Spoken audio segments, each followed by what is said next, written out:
Naging miserable na nga ang buhay nito ni Dara simula nga nang mawalan na nga siya ng career.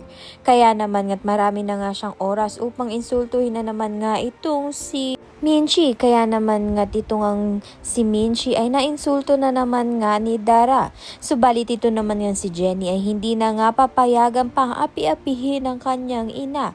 Samantalang umaapaw na nga ang mga projects nga nito ni Jenny at may bago na naman nga siyang guesting na sa sikat nga na artista. Kaya naman nga tuwang-tuwa naman nga itong si Vanna para nga dito kay Jenny. Sa kabilang banda naman nga, kahit busy schedule nga itong si Jenny, ay nagbigay pa rin nga siya ng oras upang dalawin nga ang mga kaibigan nga niyang si Nancy at Yuna upang tulungan nga niya itong makabangon sa kanilang career dahil hindi naman nga itong si papayag si Jenny na matenga nga ang mga kaibigan niya dahil kilala nga niya ito at magagaling rin naman nga itong si Nancy at Yuna. Subalit nahihiya naman nga itong si Nancy at Yuna na harapin nga itong si Jenny.